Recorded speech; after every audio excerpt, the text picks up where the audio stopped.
জানতে চাই। প্রাকৃতিক হ্যাঁ, দুর্যোগকে উপেক্ষা করে মোটামুটি এবছর কিরকম ধান হলো এবারে আপনাদের? মোটামুটি বিঘে এবছরে যা হয়েছে মনে হচ্ছে ওই 25 মণ করে হবে, 24-25 মণ করে হবে। হ্যাঁ, আর গত বছরের থেকে ফলন এবছরে ভালো। হ্যাঁ, ওয়েদার ভালো ছিল বলে ধানও ভালো হয়েছে। আমার কেন, প্রত্যেক লোকেরই ভালো হয়েছে। হ্যাঁ, তাতে লাল স্বর্ণ খাস কারো খারাপ হবে না আশা করছি। এখনো পর্যন্ত যেগুলো উঠেছে বা উঠছে সেগুলো মনে হচ্ছে তো ভালোই হবে।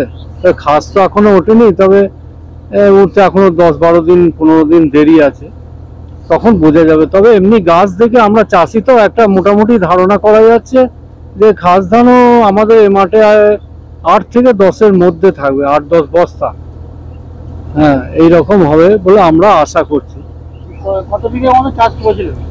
আমার 20 বিঘে চাষ আছে। 20 বিঘে। হ্যাঁ, আপনি কি এই লাল স্বর্ণ? না, 10 বিঘে লাল স্বর্ণ, 10 বিঘে খাস, এই করা আছে।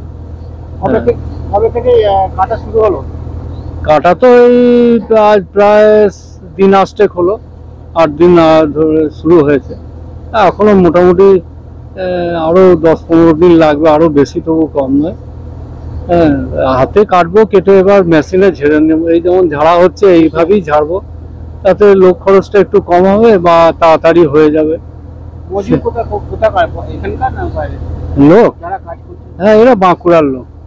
হ্যাঁ, এরা প্রতি বছরই আসে, ফোন করে দিয়ে ওরা চলে আসে।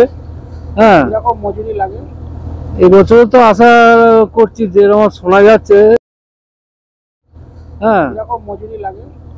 এবছরে তো আশা করছি, যেরকম শোনা যাচ্ছে, ওই চাল টাকা নিয়ে 400-র কাছাকাছি। 4 টাকা নিয়ে? হ্যাঁ, চাল টাকা নিয়ে 400-র কাছাকাছি যাবে।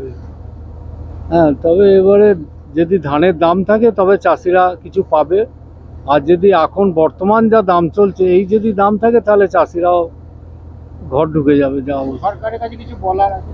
হ্যাঁ, সরকারের কাছে কি বলবেন, কি আবেদন? সরকারের কাছে, সরকারকে আগামী দিনে চাষিদেরকে দেখতে হবে, না দেখলে কিন্তু চাষিদেরকে বাঁচানো মুশকিল আছে। কেন, যেভাবে খরচ বেড়ে চলেছে আর ধানের দামটা তো সেই মতো। আসলে ধানের দাম যেই হয়তো সরকার 50 টাকা বাড়ালো কি 60 টাকা বাড়ালো, সঙ্গে সঙ্গে পেস্টিসাইডস, সার সব দেখি ওর সঙ্গে প্যারালেল বেড়ে গেল, তাহলে চাষিদের কি লাভটা হলো? এইটাই তো হয়ে যাচ্ছে। সরকারকে এই জায়গাটা দেখতে হবে। কিন্তু এখন বর্তমানে যা পরিস্থিতি, অনেক চাষি এবার আস্তে আস্তে ঘর ঢুকে যাবে। এই যা ধানের দাম এখন যা চলছে, এতে ছোট চাষিরা তো ধান তুলেই সব বিক্রি করে দিতে হবে, তাদের তো আর পুঁজি নেই।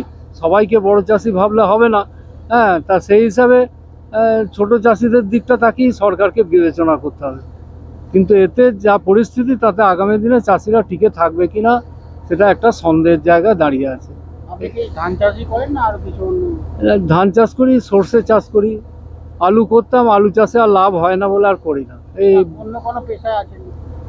অন্য পেশা একটু আধটু আছে বই কি, নাহলে তো সংসার চলবে না। না, আপনার কি নাম? আমার নাম অসীম কুমার সাঁই। জায়গাটা কোন জায়গা? এটা নাদরা, নাদরা দুগ্গোডাঙ্গা। হ্যাঁ, ধন্যবাদ। হ্যাঁ।